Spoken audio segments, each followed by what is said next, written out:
Welcome to the J. Scott Outdoors podcast. Today, again, we have our friend Chris Roe of Roe Hunting Resources on the line. And in the last podcast, we were covering some questions from Justin McNew, who had a 16B, had drawn a 16B New Mexico tag. He was going to be coming from the northwest, used to hunting Roosevelt elk, and was going to come down to New Mexico. And Chris did a great job answering his questions. Today we're going to jump into some questions from Jamie Vasa. And he says, Jay, my son has drawn an early season Utah archery elk hunt in the Fillmore Pavant unit, August 18th through September 14th, and an early season archery Nevada tag that has the last 2 weeks of August. So it sounds like 2 elk tags. In our research, the biologists in Utah have indicated that the elk are often found down low in the pinyon juniper all through the summer and into the fall. In your question and answer podcast with Chris Roe, can you please discuss tactics for hunting elk in pinyon juniper with a bow? Can you also discuss archery hunting tactics in August? By the way, I will be hunting with Chris at his operation in Kansas this fall. I enjoy the podcast and what you guys do. Keep it up. Rob Boyle.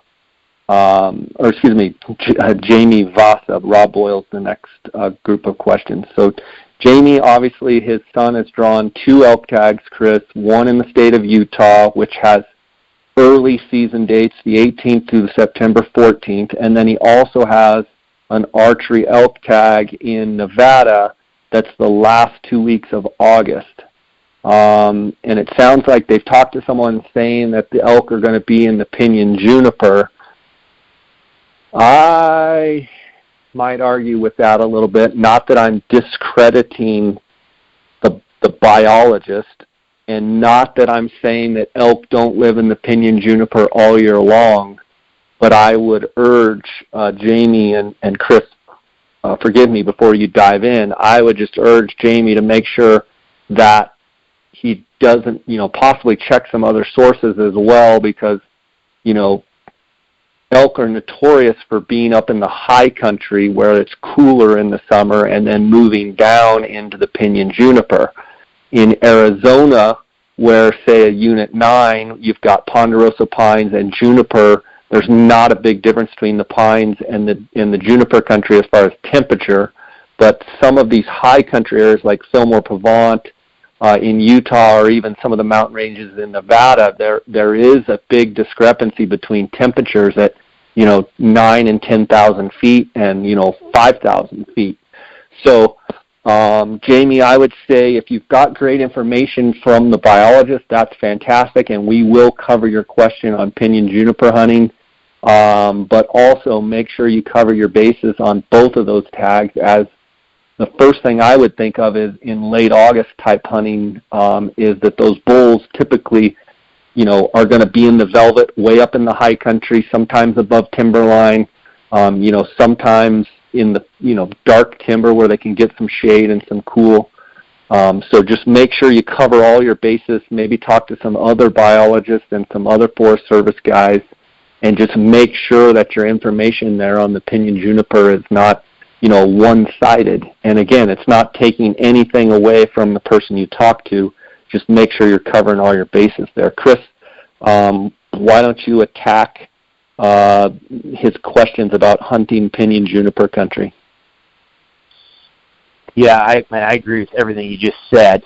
And then I'll piggyback on it and say that if it is a situation where, again, we're talking early, that middle part of August, that's generally kind of early. A lot of people think it's way too early, but the elk are there, and you can engage them behaviorally in a couple different ways. But I do know of some areas in southern Colorado that have a lot of pinyon juniper, but they also have another shrub component. Like there might be a lot of oak brush, or there might be a lot of choke cherry or something like that, where some of these bulls are down in the lower country because that's where it's lush, it's wet. Now the cows and calves and younger bulls might be separated from them, but you'll have these pockets of bulls down in that wetter, just little lush pockets.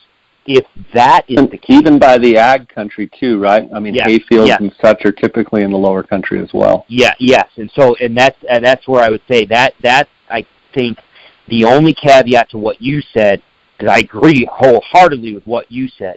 But if there is water down low, and if there are some of these just wetter pockets, and there's a diversity of vegetation and structure where you have a little bit more of that shrub component in there with it, keep in mind, a lot of times, especially when we're talking mature bulls, they will separate themselves from the cow-calf groups, and mid-August you might be still finding those bulls in those bachelor groups. So they very well may be separated. Now, in my experience, those places, early season, sometimes those bulls are in some thick, nasty. I mean, they're burrowed in like a tick. And that's why, because there's just good, thick food and water all, wherever they are, all around them, so they can get in there and stay safe. So, yes, I agree, Jay. I mean, you absolutely start talking with a couple other people and see if that holds true. But if they're saying, oh, no, you can find those mature bulls down in those little pockets down in the PJ, then my question, Jay, and I'm going straight back to, I'm going to the places I'm thinking about, Southern Colorado, and I'm going right straight to Unit 9. Can you get to a spot where you can glass? That's my first question to ask Jamie on that is, can you glass it? So I know Jay, that's where I mean, obviously you're going to do a seminar on this. So I'm going to defer to you. If you can glass it, if he can glass that area, what would you do? Well, I mean, the first thing I'd do, whether I didn't get enough information whether he is a local there and happened to draw Utah in his home state. I know he mentions his son drew Nevada as well. But, I mean, regardless, if he has tons of time to spend out there all summer and glass, if his hunt starts in August, in my opinion, they're pretty much going to be still in their summer pattern. So the more that he can get out there, that Jamie can get out there and spend time glassing and covering that country. But when you look at it from a broad spectrum, I'm going to break the unit apart, and I'm going to get the topo maps, and I'm going to try and establish every single point, ridge, glassing spot, high point, vantage area. I'm going to talk to other hunters. I'm going to talk to Forest Service. I'm going to talk to biologists. I'm going to talk to people that have hunted it. Anybody that I can talk to and say, hey, did you glass it all? Did you find any predominant points that you can see these elk from? And always when I come to hunt a new area, any area, whether it's old or new, I'm constantly looking for where can I get to see. And a lot of times that means going to some of the highest points with the biggest vantage. But on top of that, there's also places where there's small little contour lines and just little breaks that you wouldn't think are, great glassing areas. But for whatever reason, you can get just enough elevation where you can cover a lot of country. I want to encourage anyone out there listening, and especially Jamie, to spend as much time in the summer as you can, and then figure out where are the elk at, figure out where are the best places to see them, where are the best places to monitor what they're doing, where are they going, where are they feeding, where are they bedding, how long are they in the open, is there areas where you can, are there pinch points, or are there transition areas where the elk are susceptible to either spot and stalk or calling or what have you. And you can learn so much by just getting up and observing. And even if it means sacrificing days on your hunt, I would try and find the bull that you want to kill by glassing.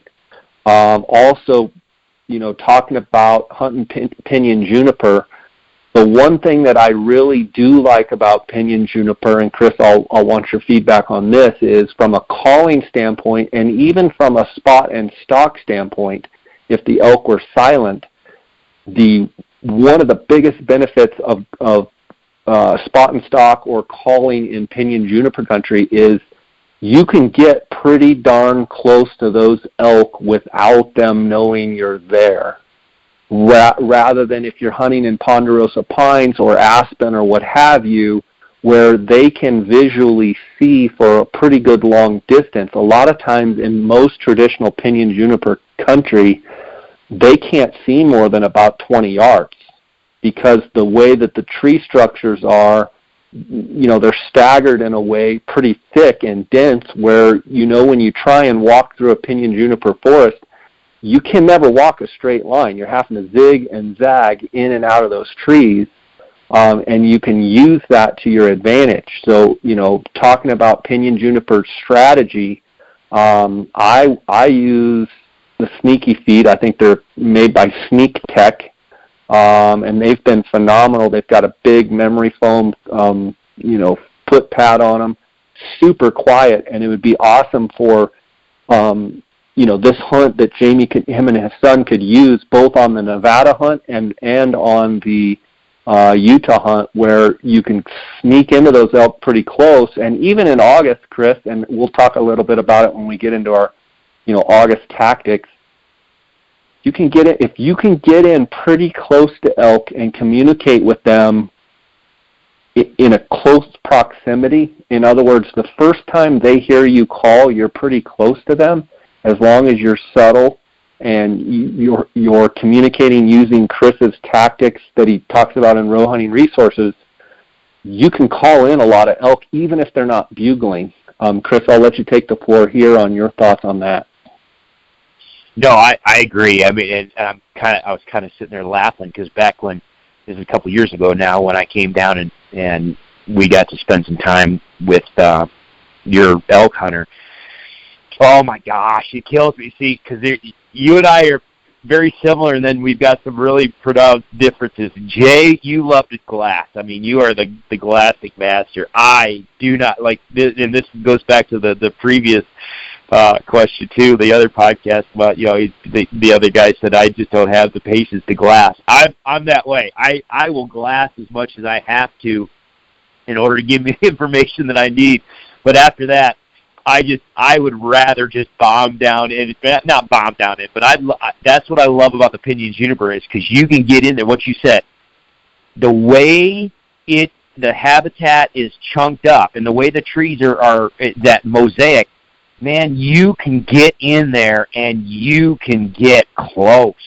Most of the time, you can weasel your way down in there and get close, and that's what I love, just getting in there and just weaseling them out.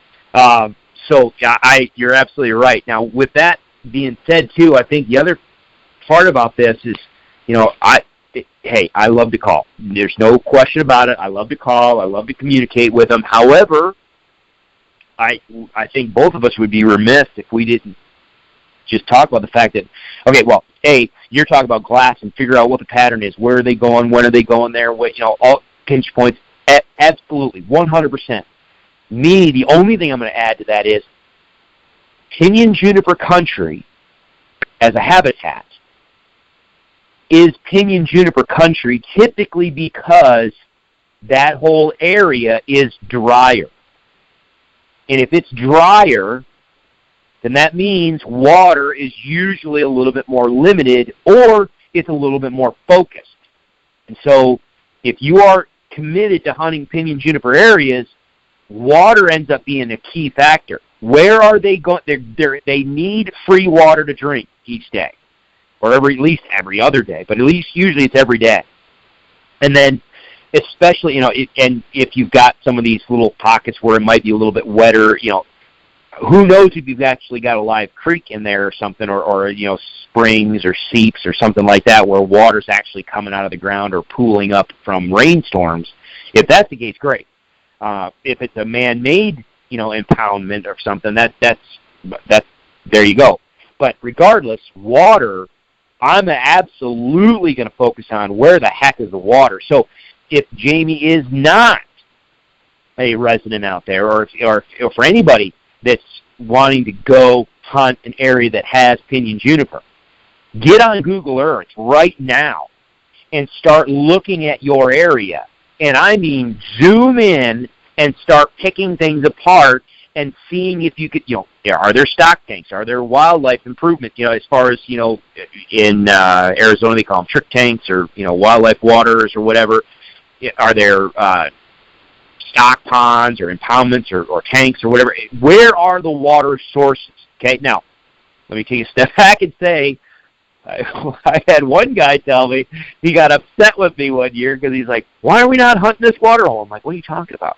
"Well, I found water." I'm like, "What do you mean?"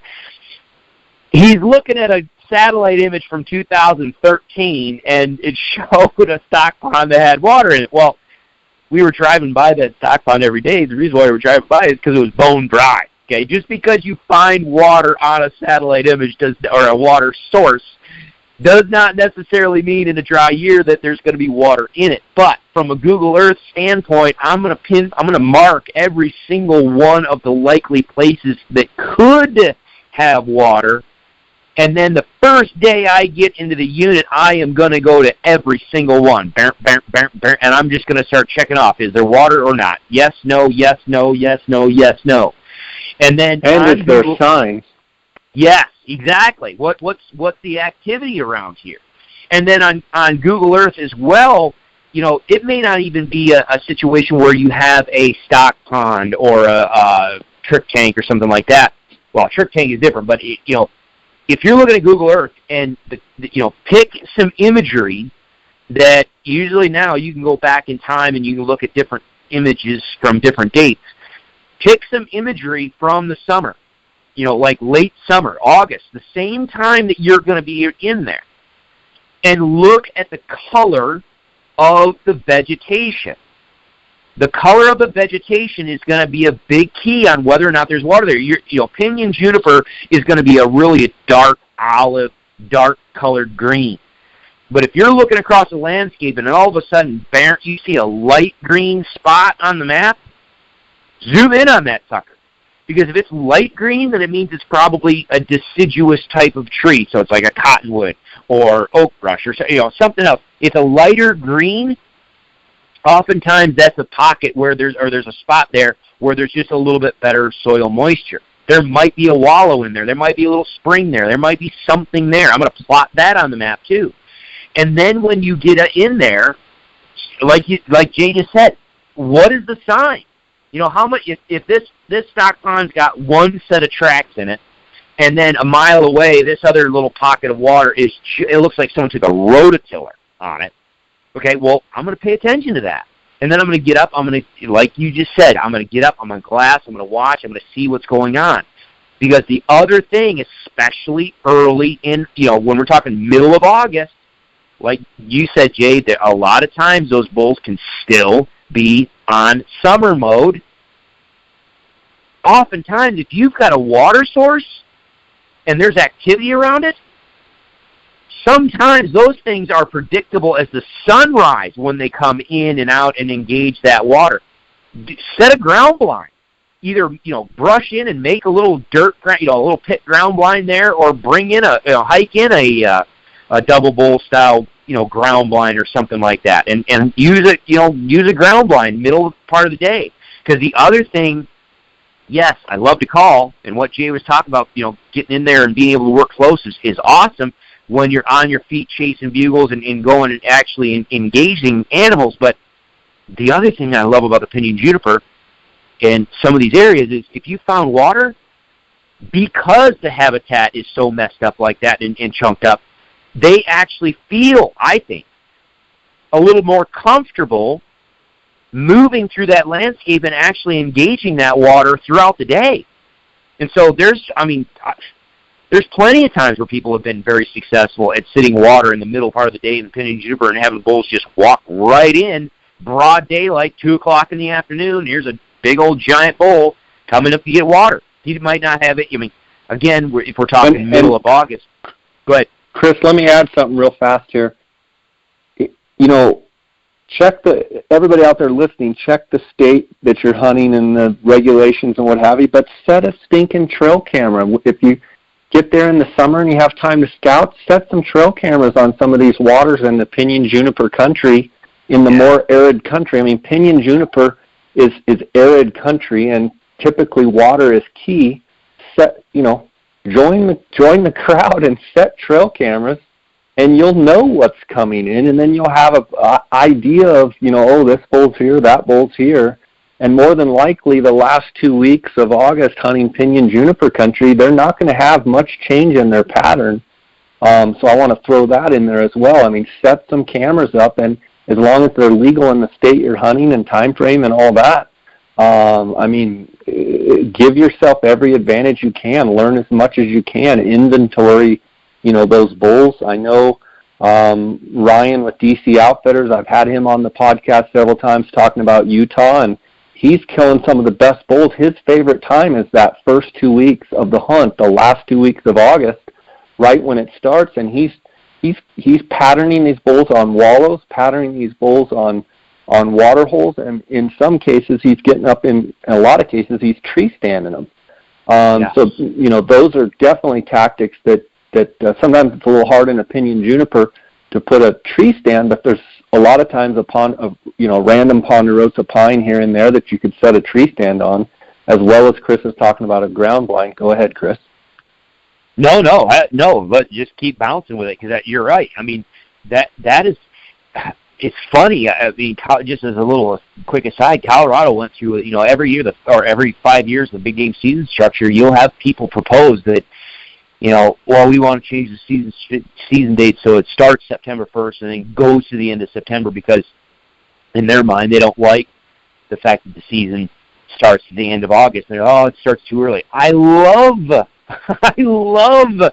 hunting in late August just because of that. I mean, in some places, depending on where they are, those bulls are still on that summer mode, or they've just broken up from their summer groups and they're just starting to look for cows.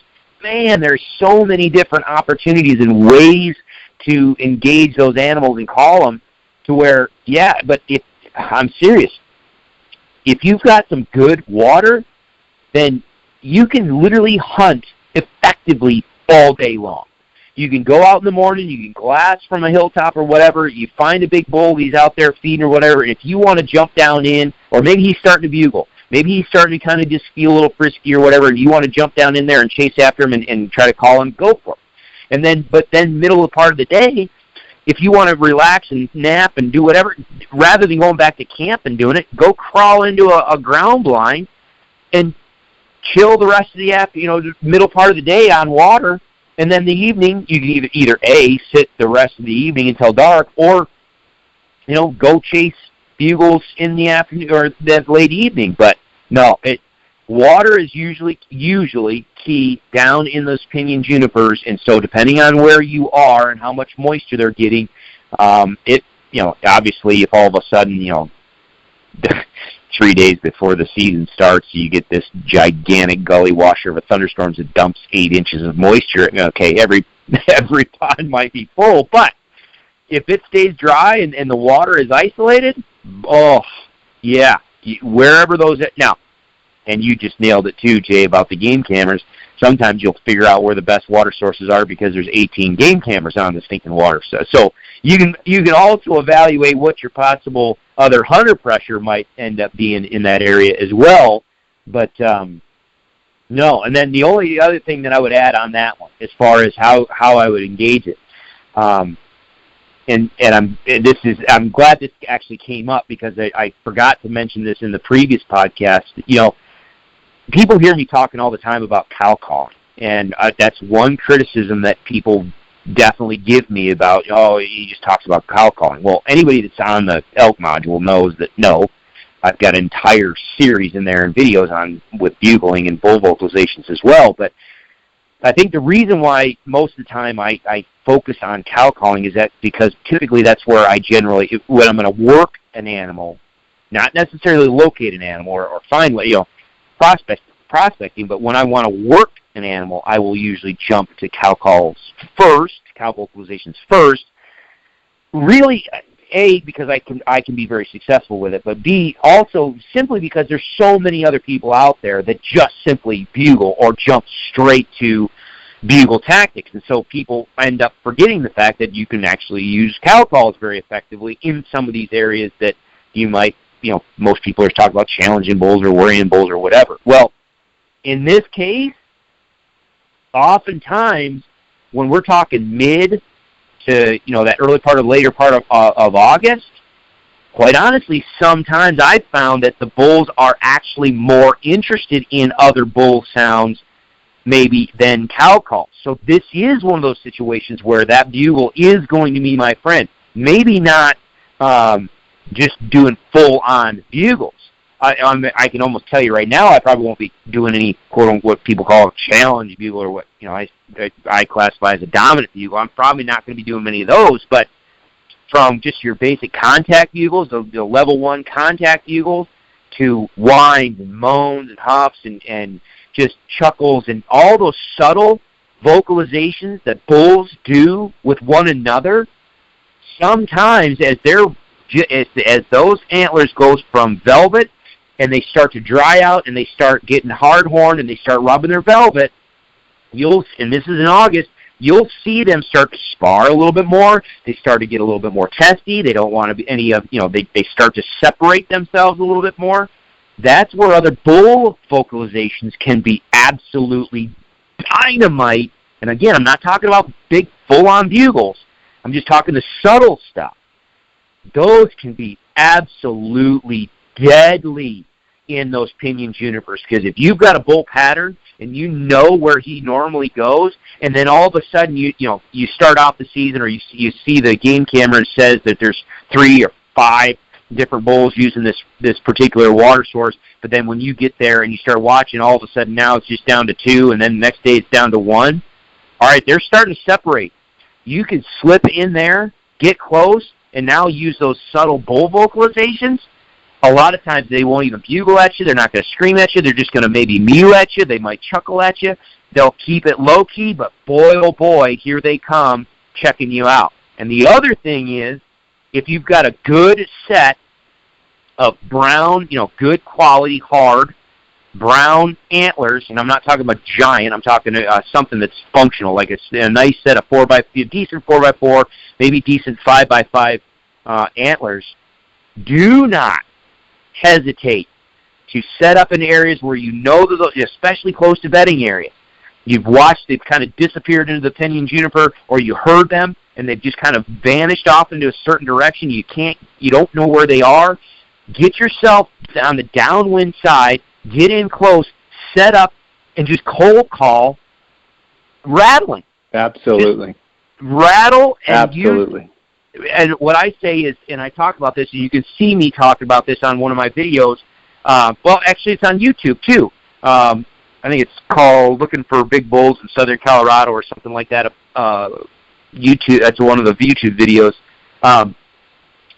Primos makes the cowgirl cow call. It's a little tiny bite and blow style call. But the reason why I like the Primos one is because of the rubber that they use. It gives a great sound. If you listen to bulls and how they whine when they are, and if you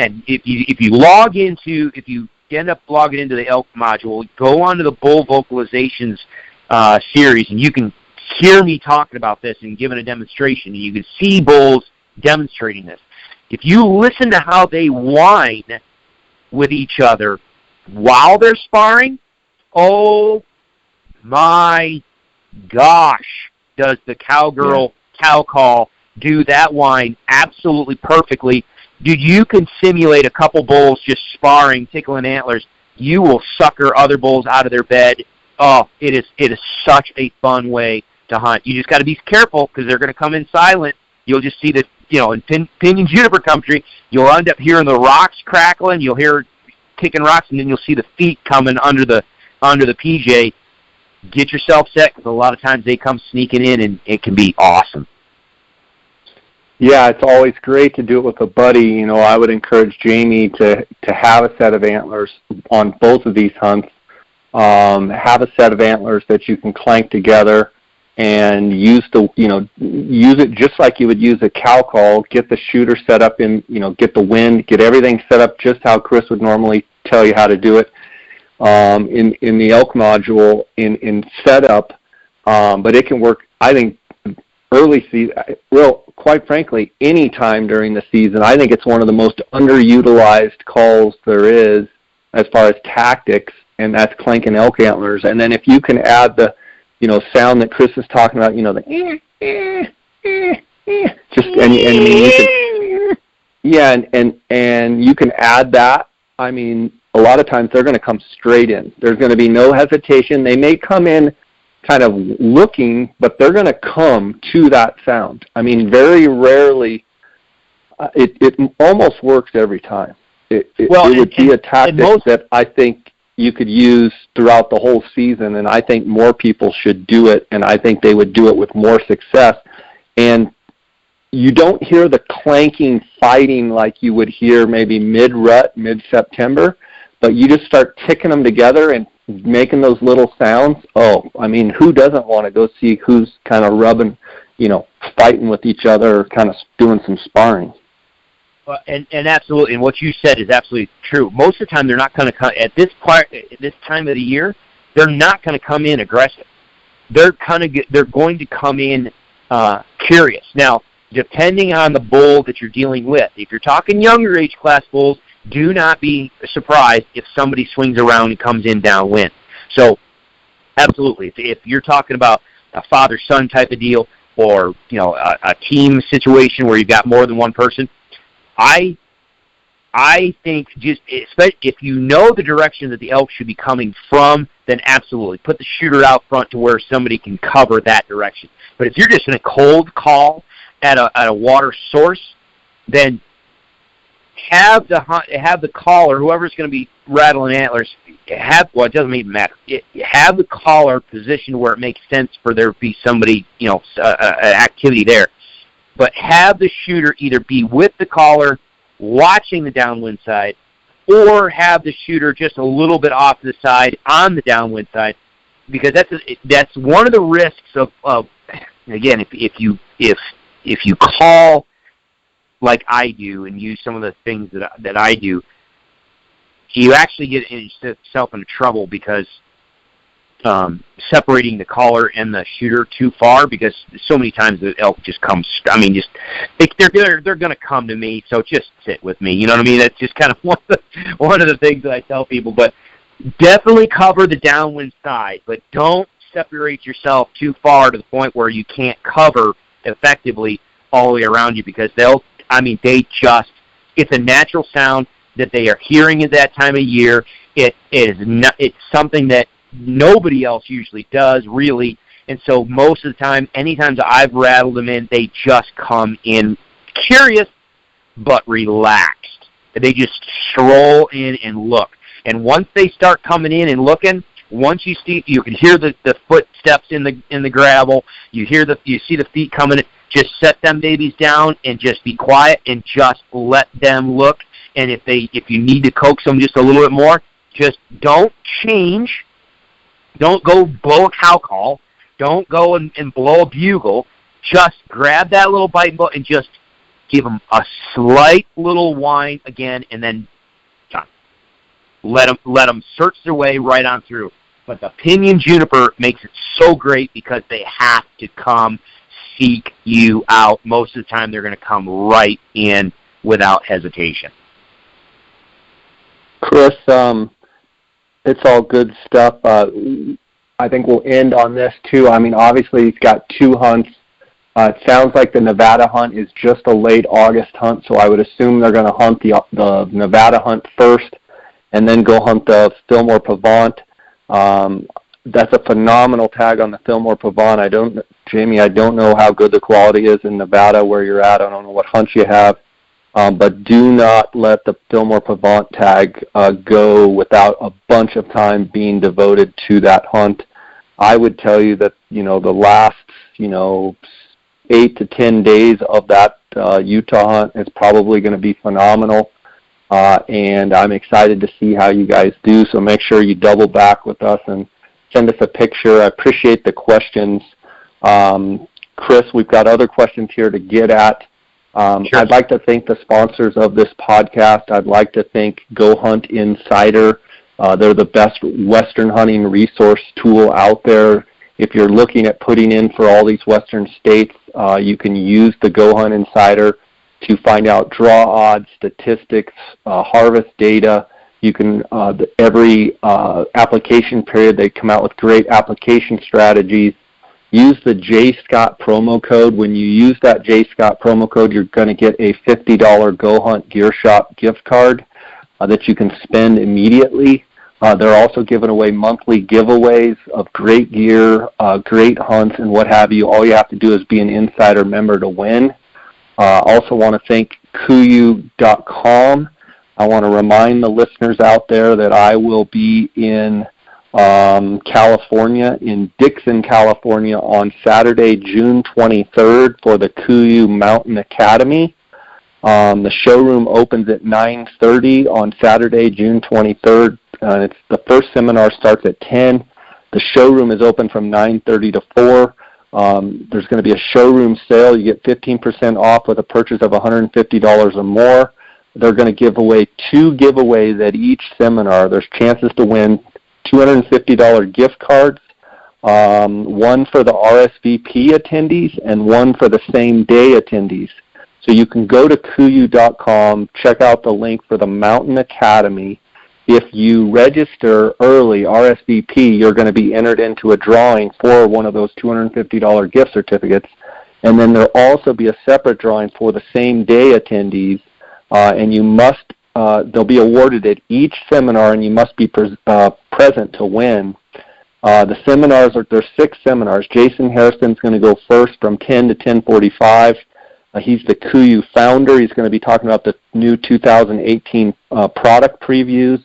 The second seminar is Lance Kronberger, an Alaskan master guide, owner of Freelance Outdoor Adventures. He's going to be talking about hunting in extreme conditions of Alaska. Expect cold, wet, and miserable.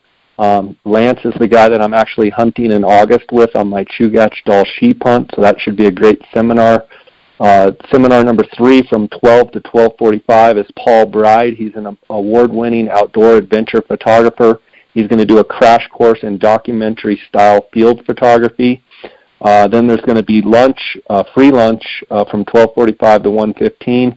Brendan Burns, the KUIU's guide program director, is going to be doing researching and selecting the right hunt for you, expectations and preparation. And then myself, yours truly, I'm going to be doing seminar number 5 from 2:15 to 3 p.m. On optics, glassing, and field judging tips and techniques. And then Jason Harrison's going to give the final seminar as well on preparing for a sheep hunt, gear, conditioning, and food. He's actually going to go through all of the gear for his upcoming sheep hunt. So make sure to go to KUIU.com. If you can't make it to California for whatever reason, they are also going to live stream it on their Facebook page. So go to KUIU.com. I appreciate their sponsorship. And if there's any podcast listeners out there, love to see you in California, in Dixon on the 23rd. Make sure to come and say hi. I also want to thank the Outdoorsmans for their sponsorship, the Optics Authority, outdoorsmans.com, 1-800-291-8065. Use the J. Scott promo code and you're going to get a 10% discount. Chris, the next series of questions that we're going to talk about is from Rob Boyle, and he says, thanks for awesome podcast series. I've been listening to all episodes elk-related and have learned so much.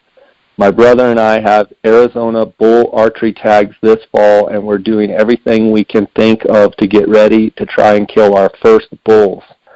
I have a few questions that I don't think have been answered on your podcast, but I may have missed it. Number 1, I was given some Tink's Elk Urine Spray by a friend who swears by it for spraying on a limb in your calling setup to bring in an elk. What do you think? Let's just cover that one first, Chris. Go for it. I'll let you tackle that one here first. I have used elk urine in the past. I've used it with mixed results. I typically I use the Sneak Tech, Sneaky Feet, and what I do a lot of times when I would actually spray that on those Sneaky Feet by Sneak Tech, and those things would be rank by the end of the season. And I've seen it where you actually, I have actually walked and had wind change and had bad wind direction, and I've had it where I've been able to get pretty close to those elk and them never smell my human scent. Now, I've also had it where, of course, they're going to smell you every time, they can recognize human scent. But I'm kind of mixed on it. I don't think it's something that's absolute necessity. I think you could try it, and if you had some success, great. I would probably venture to guess if you absolutely sprayed yourself down, which is going to be a challenge because you can't ride in your vehicle or you'd have to take your clothes off. It is horribly smelling. But I would argue that if you got so aggressive with it that you absolutely sprayed under your arms, sprayed your socks, your feet, your belt line, and basically covered yourself with elk urine, if it was the right urine, I'm going to bet that it would probably work pretty good. I don't know that elk would actually come to it, but if you use the tactics Chris talks about in his elk module, and you were literally, your buddy couldn't stand 5 feet from you without just gasping, I'm going to bet that it would probably work pretty good in the fact that it would mask and cover up a lot of your scent. That's my opinion, Chris. Yeah, I will say that I do not purchase elk scent and use it for myself. However, I didn't even think about the Sneaky Feet idea because, that's what I love about some of this stuff and being able to talk with other people and folks like you. That if I'm out in the field and I come across an elk bed or just places where elk have been, and you'll find those places where they've urinated, and it's just nasty, or a wallow. If there's a big, I will absolutely stomp my feet around in there and get my boots coated in that stuff, so that way when I'm walking around, I'm leaving elk scent rather than as much human scent. You're still going to have human scent, but if you can just stinkify my boots, and that's why I laugh. I agree with you. I've actually, back in my youthful days when I was maybe not so bright, I actually remember rolling around in an elk bed and just getting myself coat or taking fistfuls of saturated dirt and just rubbing it all over my clothes and just getting myself stunk up, and and then realizing on day 2 of backpack hunting, sleeping in a tent, that maybe that wasn't such a good idea when I'm trying to sleep in my tent. But yes, I like the idea of using it for the Sneaky Feet. That to me absolutely. Because you can put those in the bed of your truck. Yeah. When you get back to your truck, you never even have to put them inside the cab of your truck. Or just hang them outside on the tent. Yeah, or I'm thinking of situations where if you are truck camping, or at least using a truck or a quad to get from point A to point B, you could keep an action packer of some sort and keep all your clothes that are just smelling nasty. But if you do that too much and you get in your vehicle with that, you will literally make the inside of your truck. You'll never get it out. It will smell horrible. But if you can figure out a way to take your clothes on and off, take your Sneaky Feet or your boots or whatever on and off, I think if you just absolutely, showered in the stuff, it would probably work better than it would harm you. And it would probably allow you to get closer to elk than it would if you didn't use it. And that's just my opinion. Well, and the other thing too that you said there, if you're going to be taking that and in and out of your vehicle, keep in mind you're going to be picking up other scents as well. And so the more you can cross-contaminate that scent, the less likely it's going to, work as well. Now, what he was talking about is just spraying something on a limb and, just kind of spraying stuff around your area. My two thoughts are this. My two thoughts are this, and it's just use this information for what it's worth. A lot of times, if you have elk scent in an area, and if you want to smell like an elk in an area, and you want to use it as a way, and especially if you're talking about trying to use it in a way to cover your human scent or try to be a masking scent, I think you're going to end up having to use a heck of a lot more than just a couple little pumps and little squirts out of a little handheld sprayer. I mean, typically you in order to do to really smell like an elk, you're especially if you're trying to use it as a cover scent, you're going to need some volume. Now, if you just want to use it as a calming type, there was an elk in the area, that's fine, you can do it. But in my opinion, if you understand how elk communicate, I talk about the see you first, hear you second, smell you third, okay, when we're talking about a communication standpoint. Smell you third, to see you first, hear you second, smell you third. Smelling someone is the lowest on the priority list.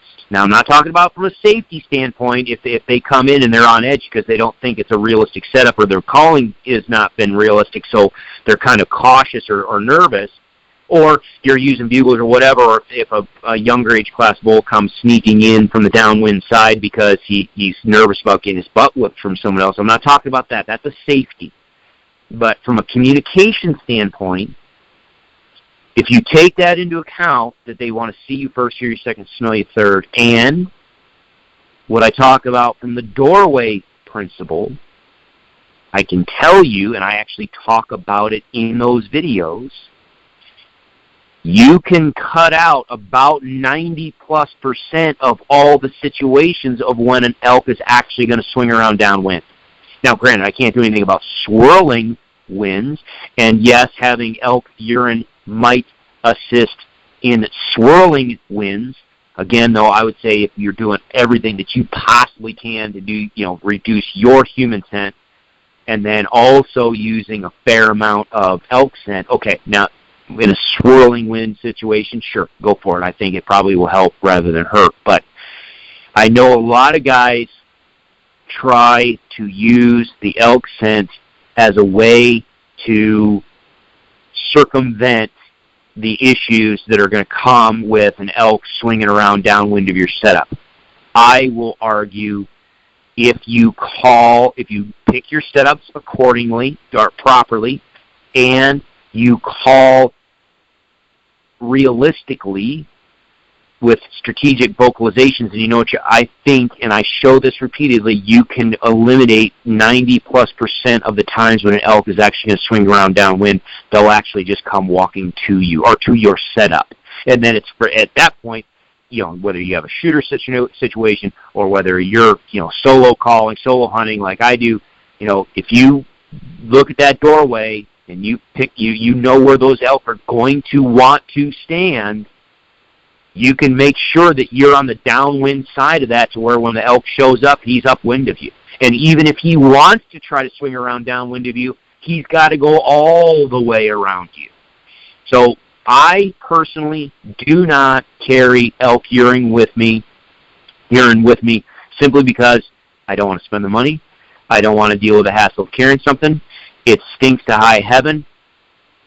And I just put into those other things into play to where I know I can put that elk wherever I really think he needs to be in order for me to capitalize on that shot. And then, in my opinion, if the winds are just too bad where they swirl too much, I'll just back out. But that's my thought. Like you said, Jay, though, I think if you're talking about a situation where you're dealing with swirling winds and you just want to have something there, just maybe go. Why not? Go for it. Okay, the second question is, what if you're sitting water and then people come walking up or driving by? First of all, how do you politely invite them to leave? And second, is that water hole now not worth sitting after that traffic goes by that day?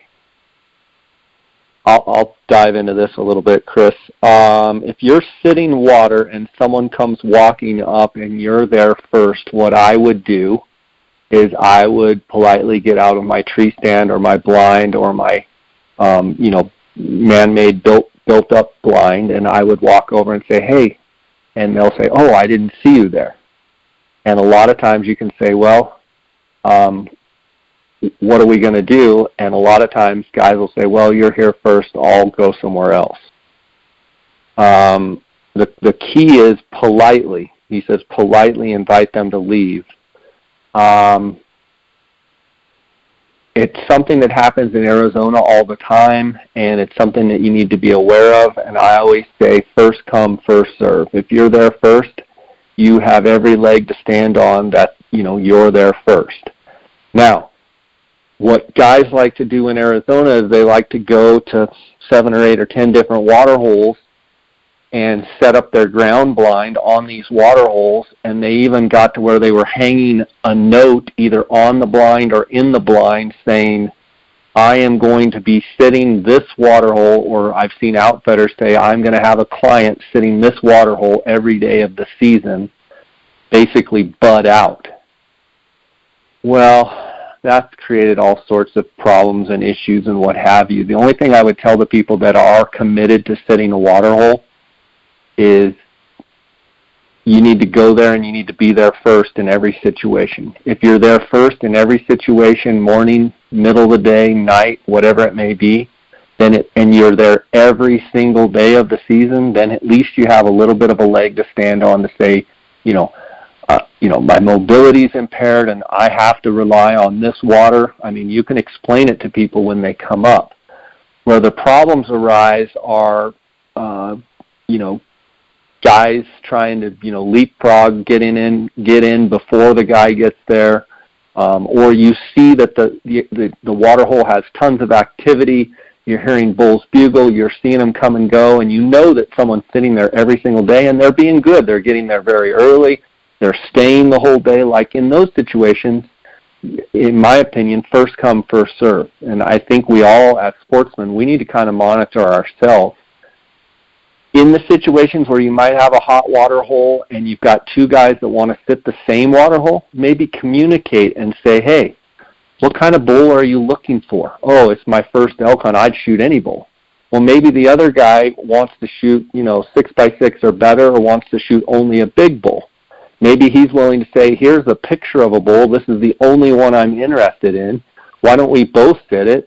If any elk comes in, you can shoot whatever. I just want this one bull. As sportsmen, maybe we could be, good enough sportsmen that you could work that out. Or if there's a situation where there's a tree stand or a ground blind, maybe one hunter can sit the tree stand, one hunter can sit the ground blind. Or maybe you communicate and say, hey, listen, why don't you sit it in the mornings? I'll sit it in the evenings. Or why don't you sit it tomorrow? I'll sit it today. Or you sit it today, I'll sit it tomorrow.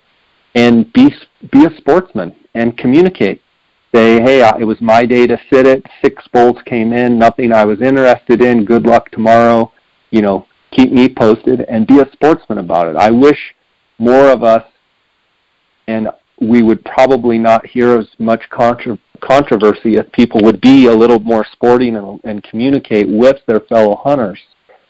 And then looking at this question here, and then Chris, I'll let you dive in. And then driving by, is that water hole now not worth sitting after the traffic goes by that day? Absolutely not. In Arizona, Rob, you have an elk tag in Arizona specifically. In most units in Arizona, there's elk are used to traffic. I've actually been following elk. I know they're going to a water hole. I hear a truck go by. They kind of pause, hesitate in the trees. They let the car go by, and then they go charging into the water hole. Just because a car goes by or just because a truck pulls up to the water hole and someone gets out and checks around, they're they still need to drink and they still need to go to water. So I wouldn't let that discourage you from sitting that water. Now, if you're picking a water hole that's just right off a main road and there's constantly people coming and checking, there's constantly people stopping and what have you, I might pick a different water hole. But I have been in Unit 9 and seen every time I drive by a water tank at 30 miles, 40 miles an hour, there's elk on the tank, and they basically stand there and watch me drive by. And I've also seen it where there's tanks that in Arizona where elk are just used to it. People coming and going, and if you sat there all day nonstop, you would probably end up killing a bull. Chris? Yeah, pretty much what you just said. Yeah, no, I will absolutely agree with your statement on first come, first serve. We do have to work together. Now, great. Okay, let me take a step back. First come, first serve, absolutely. That's how I run myself and my hunters. So a couple years ago, I had a client. It was dry. This is in Arizona. It was dry, and one of the bulls that my guy said he wanted a certain antler class, age class of a bull. He wanted a giant bull. He killed a lot of good bulls, and he wanted a giant.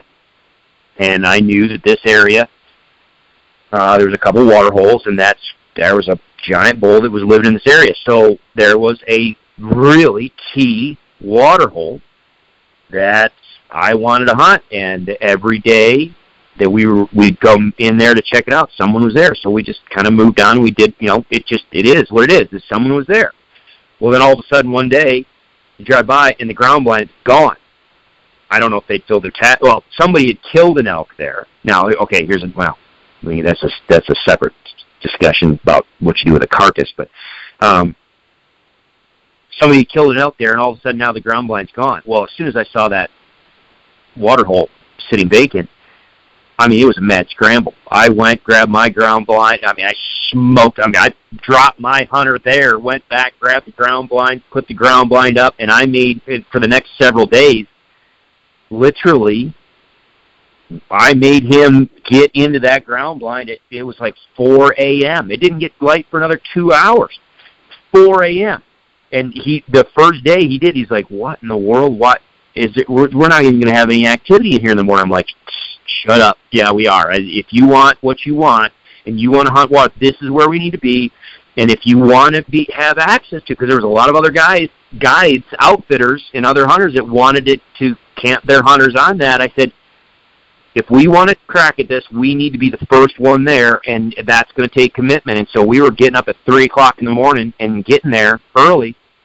And we did. We were there. And luckily we had some good folks around us that, okay, well, Chris has got, they made it there first. It's, he's got a couple days here to work it. And so it worked out. And the flip side, and the other part of that too is to this person's question, it was on in Arizona, the game camera issue, people have game cameras on, and this was on the edge of a little secondary road, so there was traffic, and there were guys coming in there throughout the day that wanted to check their game cameras. I literally told my hunter, we sat for 3 days, I think it was 3 days, he sat all day, literally all day, from like 4 in the morning until 8 at night, whatever it was, after dark, all day long in that ground blind, and there was a lot of activity in and out. However, he saw this particular water hole is kind of hidden. It's kind of tucked into the timber a little bit. It's relatively close to a couple different bedding areas. He had activity all day long. And just like you said, I've driven out in that country to where, now, if it's a water hole that's like really way out exposed and it doesn't have any cover, not a lot of cover nearby, maybe if it's a high traffic area, those animals will kind of come in more towards the cover of darkness. But like you, Jay, those water sources that are tucked in to timber or tucked into these little pockets, and if they're close to potential bedding areas, you can have guys come in, check game cameras, come in to check the water hole, They walk right around the water. They turn around, and it kind of chaps your hind end a little bit, especially if you stick your hand out and you say, hey, I'm here. And they're like, yeah, whatever. I'm going to walk around and check, for sign. Well, okay. Just take a deep breath. Most of the time, if things settle down for at least extended periods of time, I have routinely watched elk come right into those same water sources that were disturbed, 15, 20, 30 minutes ago. Now, the real challenge, and Jay, I love your statement there of, kind of basically coordinate with a hunter and maybe schedule it to where if you've got somebody in there that says, all right, dang it, I know that you want to hunt this, but I want to hunt it too. How do we make this work? If it works out for you, say, okay, well, I want to hunt here Monday, Wednesday, Friday. You hunt here Tuesday, Thursday, Saturday, and let's compare notes. Sometimes that's the best way to do it. Split it up. If the person has honesty, integrity, and you do too, then split it up. Share it. But I have also seen, and this is in Arizona, where literally there's a water source, a trick tank, and someone has a ground blind on one side of it, and literally 180 degrees opposite, here's another ground blind, and literally both guys go and climb in it, and basically they say, well, it's public land, anybody can hunt here, and we can do whatever we want. I've also seen that same scenario where there's two blinds, and nobody's sitting in it for days. In other words, exactly. They're trying, and have a squat. They're trying to cop a squat on it. Yeah, that just can't happen, guys.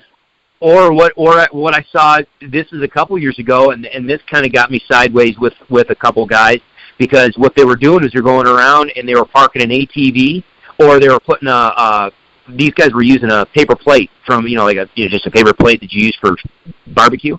They put on a paper plate, hunter sitting water at the access to that water.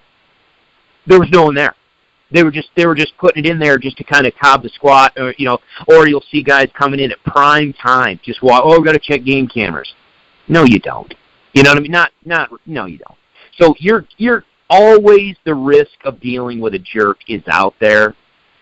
Just understand, sometimes us worrying about jerks, and sometimes us reacting to and adjusting what we're doing because of jerks ends up causing more disturbance and more lack of or a lack of opportunity for us. Sometimes if you let them come in and check their game camera and walk, just wave to them, let them know that you're there, that, hey, hunting here, and maybe show them that you got a bow, maybe show them that you got a gun, that yes, I'm actually hunting, I'm not just sitting here taking pictures.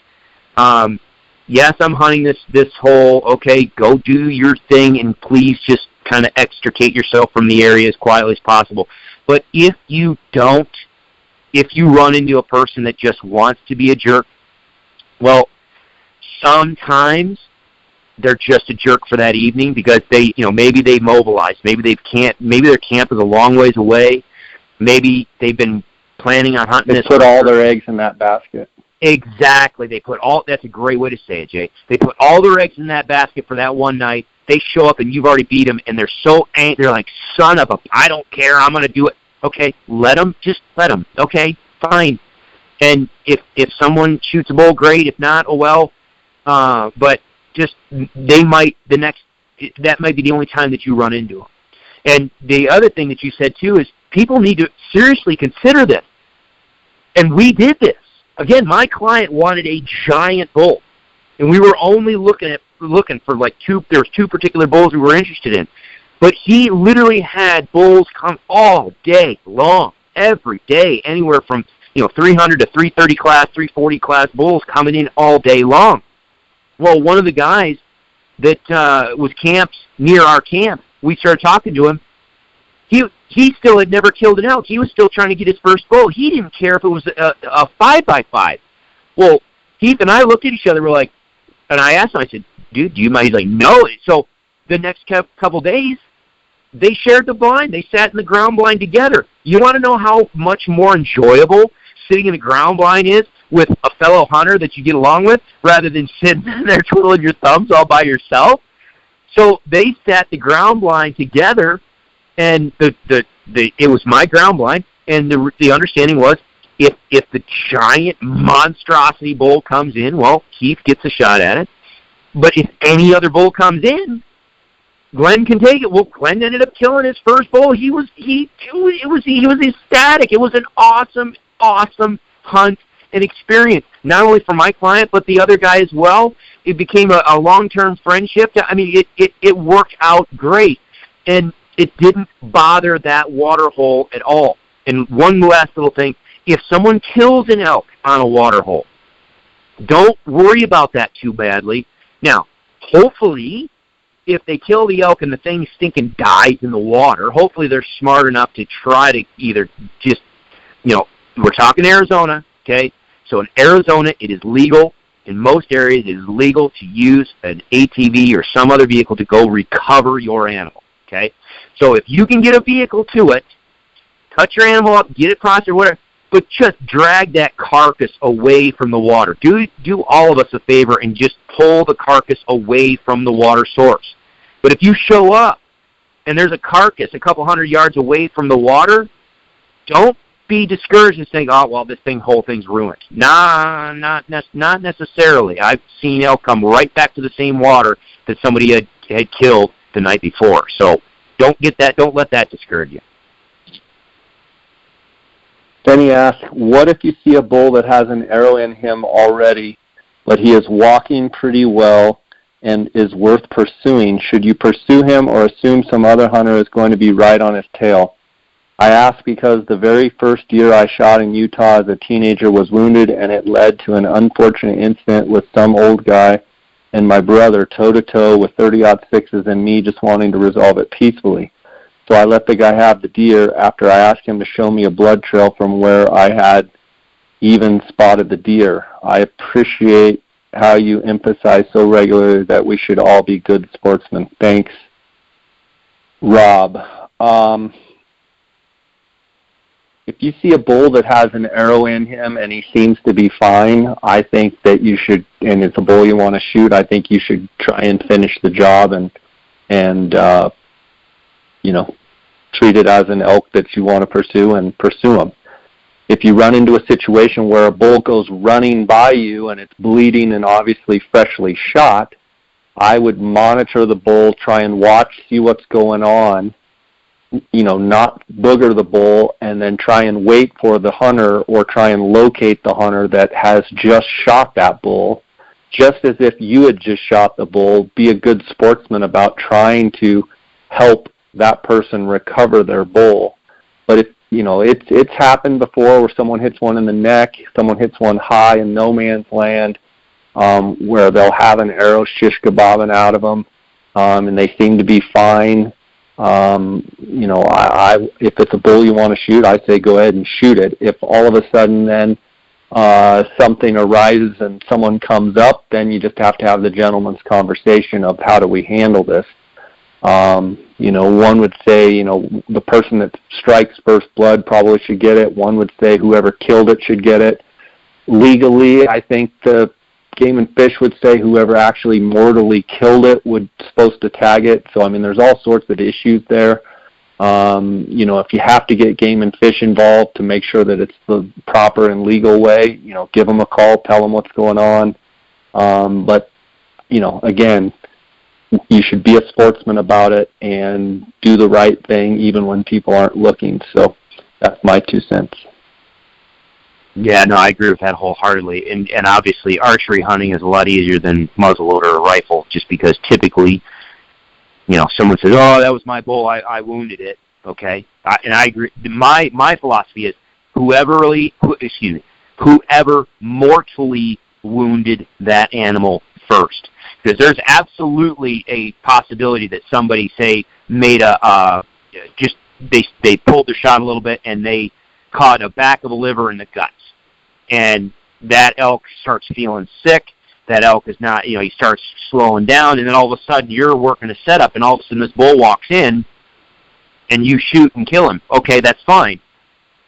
Part of the reason why that you were able to kill that bull and get a shot on it is because that bull was dead, and that bull was recoverable, could have been recoverable. So at that point, if it's a bull that you want, absolutely fill your tag, you shoot it.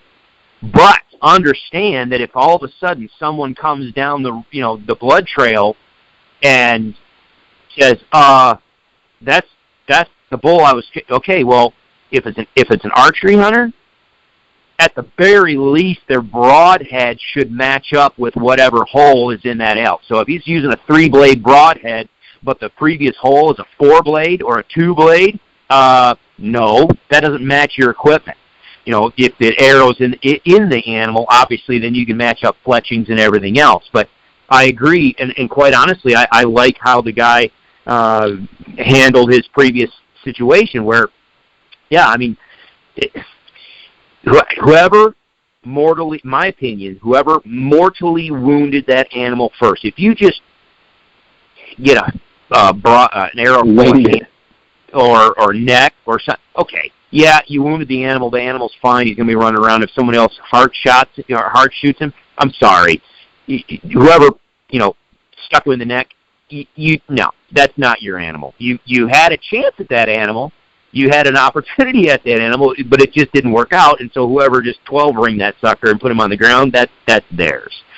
So, no, I absolutely agree with all of that. I mean, you've got to be a sportsman about it. And if someone wants to be a jerk about it and make it an issue, okay, here's two things. Number one, I agree, Jay, get the game warden involved. Absolutely. If you need to, get the game warden involved. But we all know the reality of some of these remote areas where you're in the middle of nowhere. A, can you get cell reception? B, how long is it going to be before a game warden gets there, if the game warden even wants to show up? If at that point you're kind of on your own, there can be some stupid individuals out there. Don't risk your personal safety, your health, safety, and well-being and life for an animal. If no fighting over 5 points. Jeez, okay. I don't even care. I mean, if it's a 400-inch bull and the other person starts pulling a gun and just walk away. It's an elk. It's not worth it. You know what I mean? And with today's today's day and age of social media, not saying you should do this, but take a pile of pictures and just plaster the situation all over social media and let the world take care of it. Oh boy. Oh boy. It's not worth getting injured over an elk. It really isn't. But I'm going to. If I see a wounded animal come by me and it's something that I would be happy to put my tag on, absolutely I'm going to pursue it. And absolutely the very first opportunity I have a chance to put that thing on the ground, I would do it, because you never know if someone's actually coming up behind that thing. Yep. All good stuff. Guys, I really want to encourage you to send us more of your elk questions. We're a couple months now before elk season, and Chris and I can get these questions answered. I know there's a lot more out there. I've actually got a few more, but this is enough for this podcast episode.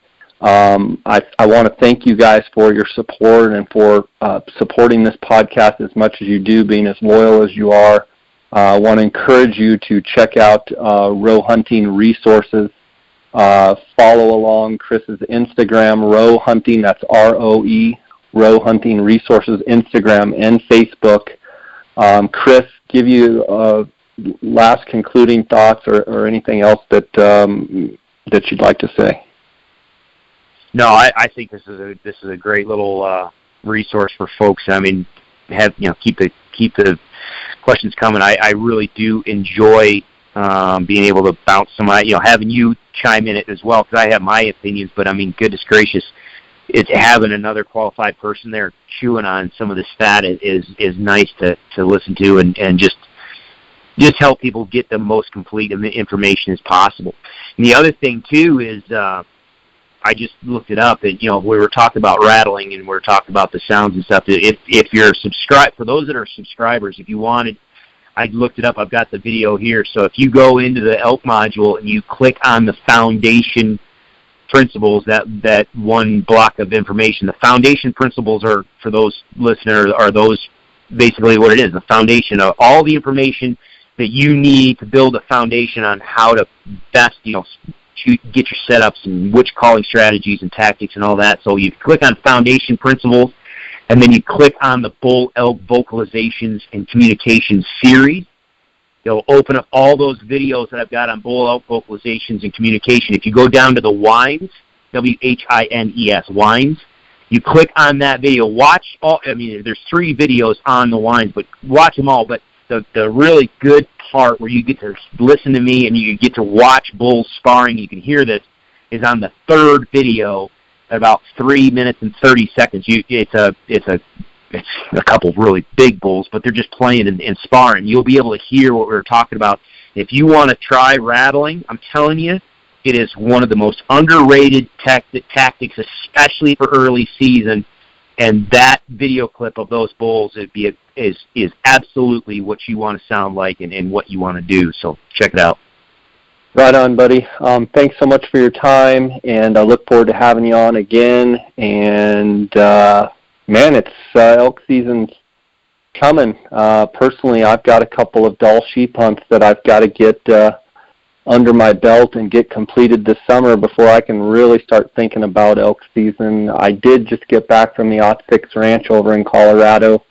I was putting out trail cameras and checking trail cameras, and yeah, it's going to be here before we know it. And we're kind of dry there in southern Colorado, like the rest of pretty much the Southwest. So it's going to be something we're going to be talking about probably from here until the season starts. I hopefully 4th of July, hopefully these monsoons will kick up, and they're actually forecasting some rain here in Colorado next week. And it'd be great if we could get some in Arizona and New Mexico as well, and of course Utah, all the states, to be honest with you. But yeah. Chris, it's always great having you on, and until next time, God bless. Okay. All right, brother. You too. Be safe, and we'll talk again soon. Okay, sounds good.